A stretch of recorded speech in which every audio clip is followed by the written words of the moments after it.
కొనసాగించాలని Bharatiya Janata party okay okay అండి శ్రీనివాసరావు గారు గుడ్ మార్నింగ్. సో పార్టీలకు సంబంధించి ఎస్ శ్రీనివాసరావు గారు ఓకేనా, ఆడియో ఓకేనా? Okay okay. సో పార్టీలు ఓకే ఓకే ఓకే వీడియో కనబడుతుంది, విజువల్ ఓకే ఓకే అండి. సో ఒకటి నా ఆడియో అయితే ఉందిగా మీకు క్లియర్ గా? Clear clear. Okay. So BRS విమర్శిస్తుంది, బీజేపీ విమర్శిస్తుంది, పార్టీలు ఇన్ని వేల కోట్లు వేసినా కూడా మా పైన విమర్శిస్తున్నారు, మంచి చేసినా కూడా మెచ్చుకోవట్లేదు అని చెప్పేసి రేవంత్ రెడ్డి మాట్లాడడం. సార్ నిన్న అన్ని చాలా అంశాలు మాట్లాడారు, వాళ్ళకి సంబంధించి ఒక క్లారిటీ వచ్చింది. సరే ఇవన్నీ విషయాలు పక్క పెట్టినా అంతెందుకు, మనకి ఇప్పుడు లైవ్ లో వెంకటరెడ్డి గారు కూడా ఎగ్జాంపుల్ ఉన్నారు. మాకు ఇన్ని లాస్ట్ టైంలో ఆల్మోస్ట్ చాలా వాయిదాలు మొత్తం ఎగ్గొట్టేసినట్టే ఇప్పుడు 2 ఎకరాల వరకు ఇచ్చేసి చేతులు దులుపుకున్నారు, నిండా ముంచేశారు అని చెప్పేసి అంటున్నారు. దీనికి ఏం చెప్తారు, దీనికి ఏం కమెంట్స్ ఇస్తారు? మీకు ప్యానల్లో ఉన్నటువంటి పెద్దలకు అదేవిధంగా జీటీవీ వీక్షకులందరూ కూడా శుభోదయం. రైతు భరోసా నిధులు వేయడానికి నిన్న ఏర్పాటు చేసినటువంటి రైతు ఆశీర్వాద సభలో రేవంత్ రెడ్డి గారు మాట్లాడినటువంటి దాని మీద వివిధ పార్టీలకు సంబంధించిన వారు విమర్శిస్తున్నారు. ఆ విమర్శించడానికి కారణం కూడా ఒకసారి వాళ్ళు పరిశీలించుకోవాలి. పొద్దున లేస్తే పూర్తిగా రైతు భరోసా ఇవ్వట్లేదు, రైతులకు ఇది చేస్తున్నారు, యూరియా దొరకట్లేదు అని ఏదో ఒక అంశం మీద పార్టీని ఎత్తిపోయడానికి, పార్టీని దుమ్మెత్తిపోయడానికి ప్రతిపక్షాలు చేస్తున్నటువంటి దానికి తిప్పి కొట్టాల్సినటువంటి ఆవశ్యకత ఉంది. కాబట్టి కొంత రాజకీయ ప్రసంగంలో ఆయన ఆ విధంగా మాట్లాడాల్సి ఉంటుంది. అదే సభలో క్లియర్ గా ఉత్తమ్ కుమార్ రెడ్డి గారు చెప్పారు, 9,000 కోట్ల రూపాయలు 9 రోజుల్లో పూర్తిగా వేసేస్తామని చెప్పిండ్రు. ఎంతవరకు ఇస్తారో ఎంతవరకు ఇవ్వలేదు అనేటువంటి దాని మీద వివరణ అక్కడ ఒక కేబినెట్ అంటే మళ్ళీ అక్కడ కూడా కన్ఫ్యూజన్, ఎన్ని ఎకరాల వరకు ఇస్తారు, ఎన్ని ఎకరాలు ఉన్న వాళ్ళకే వస్తుంది, అది కూడా కన్ఫ్యూజన్ ఉంది. మళ్ళీ ఇన్ని వేల కోట్లు కరెక్టే గానీ ఎవరికి వస్తున్నాయి కూడా క్లారిటీ లేదు. మళ్ళీ 9,000 కోట్లు అంటే ఆల్మోస్ట్ ఆల్ 70 లక్షల పైచలకు ఉన్నటువంటి రైతులందరికీ వస్తాయండి. ఎందుకంటే 9,000 కోట్ల బడ్జెట్ లాస్ట్ టైం కూడా ఇచ్చారు. 9 రోజుల్లో కూడా రోజు 1000 కోట్ల చొప్పున ఇచ్చినప్పుడు అందరికి పడ్డాయి డబ్బులు. నేను కూడా రైతునే, వెంకటరెడ్డి గారు చెప్పిన నేను వ్యవసాయం చేస్తున్నాను. లాస్ట్ టైం అంటే ఈ లాస్ట్ టైం వర్షాకాలంలో మొత్తం పడ్డది. లాస్ట్ టైం 2 ఎకరాలకి పడ్డది. 2 ఎకరాలు ఒకసారి ఎకరం పడ్డది. ఫ్యాక్ట్ ఈస్ ఫ్యాక్ట్, మనం దాని గురించి ఏం లేదు. మొన్నటిసారి 2 ఎకరాలకు పడ్డది. అంతకుముందు 9,000 కోట్ల రూపాయలు ఇచ్చినప్పుడు నాకు పూర్తి అమౌంట్ పడ్డది. నేను స్వయంగా రైతులు 36 అంటే రాగానే అధికారంలోకి రాగానే మొత్తం అందరికి క్లియర్ చేస్తాం, అందరి రైతుల ఖాతాల్లో డబ్బులు పడతాయని చెప్పేసి ఇప్పుడు విడతల వారీగా ఇస్తాము, ఫస్ట్ 1 ఎకరం, తర్వాత 2 ఎకరాలు, తర్వాత సార్ 2 ఎకరాలకి ఆపేశారు కదా మేడం. ఒక ప్రశ్న మీ ద్వారా నేను అడగదలుచుకునే శ్రీనివాసరావు, అసలు ఎన్ని కొట్టిలు పూర్తిగా చెప్పమనండి. రేవంత్ రెడ్డి గారి అధికారంలోకి వచ్చిన తర్వాత ఎన్ని కొట్టిలు శ్రీనివాసరావు గారు చెప్తామండి. మీరు మాకు మాట్లాడడానికి అవకాశం ఇస్తే అన్నిటికీ సమాధానం చెప్తాం. మీరు పర్లేదు. పెద్దలు వెంకటరెడ్డి గారు అడిగి సంతోషం, ఆయన రైతు, ఆయన గౌరవిస్తూ నేను దాని చెప్తాను, ఇబ్బంది ఏం లేదు. ఒక విషయం ఏంటంటే ఇప్పుడు కొన్ని వాయిదాలు పడని మాట వాస్తవం, యథార్థం, ఎవరైనా ఒప్పుకోవాల్సిన విషయం. అది ఆన్ రికార్డు ఉండేటువంటిది, ఎవరు మన అబద్ధం మీడియాలో చెప్పినంత మాత్రాన జరిగేటువంటిది కాదు. వెంకటరెడ్డి గారు దాని నుంచి పూర్తి క్లియరెన్స్ ఇచ్చిండ్రు. ఇది ఎన్నికల తర్వాత జరిగినటువంటి 7,000 కోట్ల రూపాయలు పార్లమెంట్ ఎన్నికలకు ముందు వేసినటువంటి అమౌంట్, ఆ తర్వాత రైతు భరోసా మీద కొంత జరిగినటువంటి విస్తారమైనటువంటి దీంట్లో పూర్తిగా దాన్ని క్లారిటీ చేసి బయటకు వచ్చే వరకు లాస్ట్ ఇయర్ వానాకాలంలో పూర్తి స్థాయిలో అందరికి ఇవ్వడం జరిగింది. మొన్న ఇవ్వడములో కొద్దిగా జాప్యము, 2 ఎకరాల వరకు ఇచ్చి మిగిలింది ఇవ్వలేకపోయినరు. సరే, ఏదో విధంగా ఈసారి పూర్తిగా అందరికి ఇవ్వడం, కంటిన్యూషన్ గా దీన్ని తీసుకుపోయేటువంటి దాంట్లో ఉన్నారు. అయితే పూర్వపరాలకు ఒకసారి మనం పోయినప్పుడు బీఆర్ఎస్ పార్టీ ఎప్పుడు రైతు భరోసా, రైతు బంధు పథకాన్ని పెట్టింది 2018 ఎన్నికలకు ముందు. 2017లో ధరణి పాస్బుక్లు తోటి అనుసంధానం చేసి దీన్ని పథకాన్ని పెట్టి ఫస్ట్ టైం చెక్ల రూపంలో ఇచ్చిండ్రు. తర్వాతలో అకౌంట్లో వేయడం జరిగింది. వాళ్ళు ఎన్నికలు కాగానే ఇమీడియట్ గా ఒక వాయిదా వాళ్ళు ఇవ్వలేదు.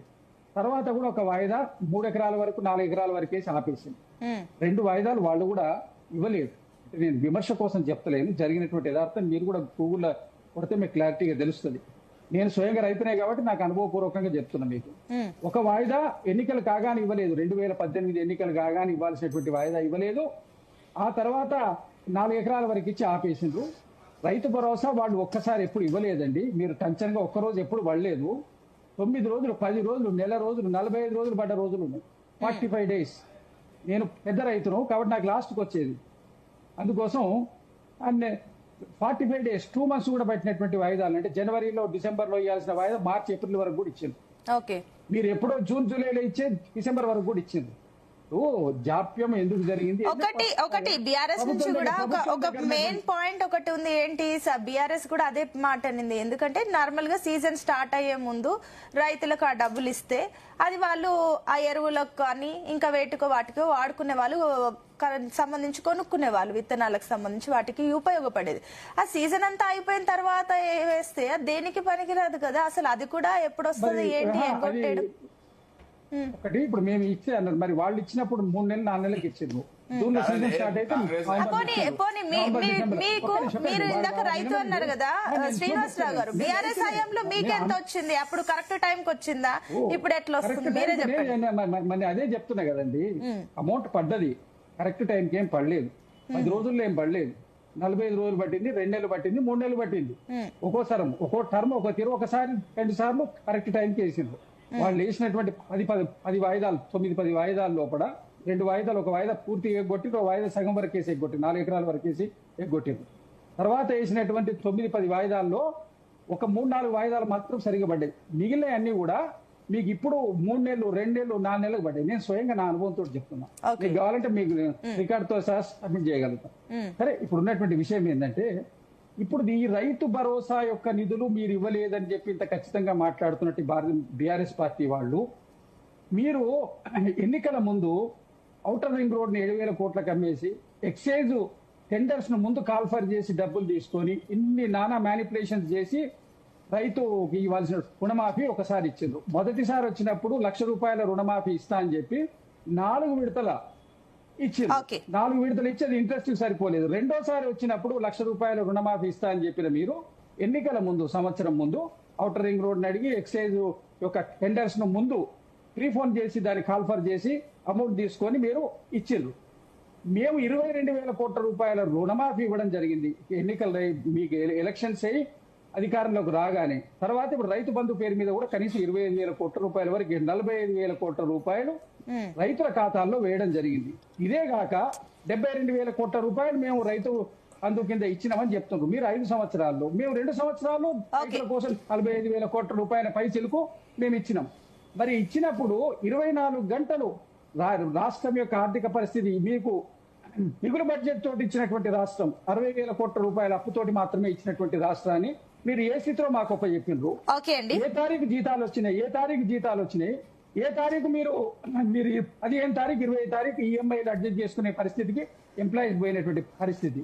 ఆ పరిస్థితిలో ఉన్నటువంటి కరోనా రావచ్చు, వేరే ఏ కారణాలైనా కావచ్చు, ఇవన్నీ జరిగినటువంటి పరిస్థితిలో 24 గంటలు కేవలం కాంగ్రెస్ పార్టీని విమర్శించడమే ధ్యేయంగా పెట్టుకొని చేస్తున్నారు. వాటి గురించి క్లారిటీ ఇస్తారు సతీష్ గారు. అంతకంటే ముందు ఒక్క నిమిషం మీకు బీజేపీ వారు పెద్దలు వెంకటరెడ్డి గారు చెప్పిన దాని విషయం కూడా క్లారిటీ. ఒకటి ఏంటంటే, రైతులకు వారు ఒక రైతుగా వారు యథార్థంగా చెప్పారు, నేను దాన్ని స్వాగతిస్తున్నా, నేను దాన్ని విమర్శిస్తలేను. కాకపోతే భారతీయ జనతా పార్టీ కూడా ఒక విషయాన్ని ఆలోచించాలి. ఇక్కడ 30 లక్షల కోట్ల రూపాయలు వేవర్స్ ఇండస్ట్రియలిస్టులకు ఇచ్చింది. 70% మంది ప్రజలు ఆధారపడినటువంటి వ్యవసాయ రంగానికి 6,000 రూపాయలు సంవత్సరానికి రైతు అకౌంట్ లో 2,000 చొప్పున ఇచ్చి చేతులు దులుపుకుంటున్నారు. వారికి ఇస్తున్నటువంటి సంక్షేమం, వారికి ఇస్తున్నటువంటి ప్రోత్సాహకమే. ఇది ప్రొడక్టివ్ యాక్టివిటీ కాబట్టి ఇది ప్రోత్సాహకమే. మరి వ్యవసాయానికి ఇస్తున్నటువంటి ప్రోత్సాహకం ఏమిటి? వ్యవసాయాన్ని పూర్తిగా శీతకన్ను వేస్తేనే కదా నార్త్ లో అనేకమైన చోట్ల ఉద్యమాలు జరిగినాయి, రైతు ఉద్యమాలు జరుగుతున్నాయి. మరి ఆ విషయాన్ని కూడా వాళ్ళు సరే, దాని గురించి ఆయన జవాబు చెప్తారు. నెక్స్ట్ వెంకటరెడ్డి గారు ఆన్సర్ చేస్తారు. ఒక నిమిషం ఆగండి. వివిరావు గారు, గుడ్ మార్నింగ్ అండి.